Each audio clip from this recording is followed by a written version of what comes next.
नमस्कार मित्रांनो, मी डॉक्टर योगेश पाटील. या अगोदर मी 5 व्हिडिओ बनवलेले होते, ज्यामध्ये आयुष्मान भारत योजना व महात्मा फुले जन आरोग्य योजना याविषयी मी जे कार्ड्स आहेत, ज्याच्यात सगळ्यात महत्त्वाचं कार्ड आहे आयुष्मान कार्ड. ते आयुष्मान कार्ड जर तुमचं नाव आयुष्मान ड्राईव्हमध्ये दिसत असेल, तर ते कशा पद्धतीने तयार करायचं याचा व्हिडिओ अगदी छान पद्धतीने बनवला. माझी विनंती राहील, याला खूप कमी लोकांनी पाहिलंय. हे खूप महत्त्वाचं कार्ड आहे. त्यामुळे सगळ्यांनी हे पाहून घरबसल्या आपलं कार्ड कशा पद्धतीने काढायचं याची माहिती जाणून घ्यायची आहे आणि प्रत्येकाने, कुटुंबातल्या प्रत्येकाने हे कार्ड घरी बसल्या स्वतः तयार करून घ्यायचंय. दुसरा व्हिडिओ होता, जर समजा आयुष्मान ड्राईव्हमध्ये तुमचं नाव दिसत नसेल, तर त्यासाठी काय प्रक्रिया करायची व तुमचं आयुष्मान कार्ड कसं काढून घ्यायचं याच्याविषयी माहिती दिली. तिसरं जे होतं, तर त्याच्यात माहिती दिली की आयुष्मान कार्ड व आयुष्मान वय कार्ड जे 70 किंवा 70 वर्षाच्या वरील लोकांसाठी लागू होतं. आयुष्मान वय कार्ड आणि रेग्युलर लोकांसाठी आयुष्मान कार्ड याची माहिती, याच्यातला फरक सांगण्याचा प्रयत्न केला होता. त्याच्यानंतर चौथ्या व्हिडिओमध्ये मी एक्झॅक्टली ते 70 वर्षावरील लोकांचं आयुष्मान भारत वय कार्ड कशा पद्धतीने घरबसल्या बनवायचं याच्याविषयी माहिती दिली होती. त्याच्यानंतर आपण मागच्या आठवड्यात पाहिले की आयुष्मान कार्ड व आभा कार्ड. आभा म्हणजे काय? आयुष्मान भारत हेल्थ अकाउंटचं जे कार्ड आहे, यामधील नेमका फरक काय हे सांगण्याचा प्रयत्न केला. आज आपण निश्चितच आभा कार्ड, आयुष्मान भारत हेल्थ अकाउंटचं हे जे कार्ड आहे, हे कार्ड घरी बसल्या अगदी कमी वेळात तुमच्या मोबाईलवर कशा पद्धतीने बनवायचं याची प्रक्रिया या ठिकाणी मी सांगणार आहे. नेमका आभा कार्ड आहे काय? तर मी मागच्या व्हिडिओमध्ये पण सांगितलं, हा तुमचा एक डिजिटल हेल्थ आयडी आहे. हा 14 अंकी नंबर असतो. इथं मी त्याला फेंट केलेलं आहे. 14 अंकी नंबर असतो. अशा स्वरूपाचं एक कार्ड असतं, ज्याच्यावरती नॅशनल हेल्थ ऑथॉरिटी, उजव्या बाजूला आभा कार्ड आणि त्याच्याशी संलग्नित माहिती आणि निळ्या कलर मधलं हे कार्ड असतं. 14 अंकी युनिक नंबर असतो. याच्यात तुमची वैद्यकीय माहिती म्हणजे स्वतःची वैद्यकीय माहिती ही सुरक्षितपणे ठेवली जाते. डिजिटल हेल्थ रेकॉर्ड जो शासनाला ठेवायचा आहे, त्या अनुषंगाने हे त्याच्यातलं पाऊल आहे. पूर्ण भारतात एक समान प्रणालीने हे राबवलं जातं. तुमचं जे हेल्थ रेकॉर्ड आहे म्हणजे तुमची सगळी माहिती, ज्याच्यात तुमचं आरोग्याशी निगडीत मेडिकल हिस्ट्री, सर्जिकल हिस्ट्री, तुम्ही पूर्वी कुठं भरती होतात का, याविषयीची सर्व माहिती डिजिटल हेल्थ स्वरूपात सेव्ह राहते. याचा अर्थ पेपरलेस कडे आपण जात आहोत, त्याचा हा भाग आहे. याचे फायदे काय? तर तुमची पूर्ण मेडिकल हिस्ट्री ही एकाच ठिकाणी उपलब्ध राहते. मागच्या व्हिडिओमध्ये मी सांगण्याचा प्रयत्न केला. समजा तुम्ही आज ह्या महिन्यात एका हॉस्पिटलला भरती झाला, काही कारणास्तव तुमची शस्त्रक्रिया झाली. पुढील 5-6 महिन्यांनी दुसऱ्या आजारासाठी दुसऱ्या हॉस्पिटलमध्ये जर भरती झाला, तर ह्या हॉस्पिटलची माहिती त्या हॉस्पिटलमध्ये डिजिटल स्वरूपात त्यांना तुमच्या आभाच्या रेकॉर्डमुळे तात्काळ पाहता येते. हा याचा मुख्य फायदा आहे. हॉस्पिटलमध्ये जी तुमची प्रक्रिया होते, तुम्हाला माहित असेल की आपण जेव्हा एखाद्या हॉस्पिटलला दाखवतो, तर ते हॉस्पिटल आपल्याला सगळं फाईल देते, त्याची रिपोर्ट्स राहतात. मग आपल्याला त्या ठिकाणी तपासणी झाली, शस्त्रक्रिया झाली, सुटी झाली. मग आपण जेव्हा परत येतो, तेव्हा आपल्याला पूर्ण हार्ड कॉपी म्हणजे सगळे रिपोर्ट, सगळ्या गोष्टी, डिस्चार्ज कार्ड हे सोबत प्रत्येक वेळेस न्यावं लागतं. कारण डॉक्टरांना ते जेव्हा फॉलोअपला जात असतात, त्यावेळेस ते माहिती द्यावी लागते की तुमच्या कोणत्या गोष्टीसाठी शस्त्रक्रिया झाली होती आणि तुम्हाला निरंतर फॉलोअप कोणत्या गोष्टीसाठी करायचा आहे. तर याच्याने तुमचा वेळ व कागदपत्रांची बचत होते. तुमचं जे काही पेशंट आयडेंटिफिकेशन इन्फॉर्मेशन असेल, मेडिकल इन्फॉर्मेशन असेल, family medical history, surgical history, तुमची ट्रीटमेंट हिस्ट्री, तुमच्या कन्सेंट, तुमचा इम्युनायझेशनचा रेकॉर्ड, हा सगळा इथं डिजिटायझेशन स्वरूपात सेव्ह असतो, संग्रहित असतो. आवश्यक माहिती काय आहे की आपल्याला जेव्हा आभा कार्ड काढायचंय, तर सगळ्यात महत्वाचं तुमचं आधार कार्ड तुमच्या मोबाईलशी लिंक पाहिजे, बस, बाकी काहीच नको. आणि तुमच्याकडे तुमची स्वतःची वैयक्तिक माहिती व्यवस्थित स्वरूपात पाहिजे. तर मोबाईलवरून आपण ती प्रक्रिया कशी करायची थोडक्यात मी सांगतो. तुमच्या अँड्रॉइड फोनवर गुगल प्ले स्टोअर ओपन करायचं. गुगल प्ले स्टोअर ओपन केल्यानंतर तिथं आभा टाका, ABHA. आभा टाकल्यानंतर ते ऍप्लिकेशन तुम्हाला अशा स्वरूपात दिसेल. ते डाउनलोड करायचं, इन्स्टॉल करायचं आणि ओपन करायचं.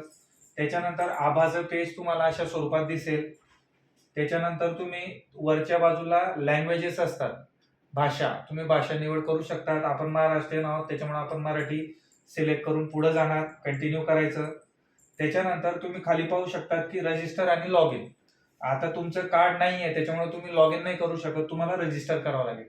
तर रजिस्टरवर क्लिक करा. रजिस्टरवर क्लिक केलं की तुम्हाला डॅशबोर्डमध्ये अशा स्वरूपाचं येतं. त्याच्यात आधार नंबरने तुम्ही पुढे जाऊ शकतात किंवा मोबाईल नंबरने. आपल्याकडे आधार नंबर नाहीये त्याच्यामुळे आपण तो क्रिएटही करू शकतो. तर तुम्ही क्रिएट न्यू वर क्लिक केलं की तुम्हाला पुढचं पेज असं ओपन होतं, ज्याच्यामध्ये तुम्ही पाहू शकता तिथं आधार नंबर टाकायचा आहे. तुमचा जो 12 अंकी आधार नंबर आहे तो या ठिकाणी टाकायचा. इथं कन्सेंट द्यावी लागते आपल्याला आधारसाठी, ती ऍग्री करायची आणि नेक्स्ट वर क्लिक करायचं. नेक्स्ट वर क्लिक केलं की तुम्हाला जो आधार संलग्नित जो मोबाईल क्रमांक आहे त्याच्यावर ओटीपी जाईल. निश्चितच फेसवॉशचं पण ऍप्लिकेशन याच्यात आहे, ऑप्शन आहे, परंतु त्याचा उपयोग सहसा टाळा. ओटीपीने तुम्ही पुढे जा. ओटीपी आला की तो ओटीपी एंटर करा आणि सबमिटवर क्लिक करा. सबमिटवर क्लिक केलं तुमचा आधार कार्ड डाउनलोड झालं. तुमचा आधार कार्ड तुम्हाला इथं दिसायला लागतंय. तुमचा इथं फोटो दिसेल, जो तुमचा आधार करते वेळेस जो फोटो कॅप्चर केला होता तो. इथं तुमचं पूर्ण नाव, पहिलं नाव, मधलं नाव व शेवटचं नाव, सरनेम, तुमची डेट ऑफ बर्थ, तुमचा आभा नंबर जो 14 अंकी असतो, त्याच्यानंतर तुमचा आभा ऍड्रेस जो 14 अंकी नंबर आणि @ABDM असतो. इथं तुमचं बारकोड स्कॅन पण येतो, बारकोड स्कॅनने पण तुम्ही हे करू शकता. इथं तुम्ही ते आधार तात्काळ शेअर करू शकता तुमच्या पर्सनल नंबरवर किंवा तुमच्या कुटुंबातल्या लोकांच्या नंबरवर आणि डाउनलोड पण करू शकता. डाउनलोड केलं की पीडीएफ स्वरूपात ती संग्रहित होऊ शकते. आयुष्यमान कार्ड मी तुम्हाला अगोदरच दाखवलं, ब्ल्यू कलरचं असतं, नॅशनल हेल्थ ऑथॉरिटीचा लोगो असतो, तुमची माहिती असते, फोटो, हे सगळं. आभा कार्ड तुम्ही डाउनलोड झालं की त्याची एक तर हार्ड कॉपी काढून घ्या किंवा तुमच्या मोबाईलमध्ये त्याला डिजिटल स्वरूपात सेव्ह करून घ्या.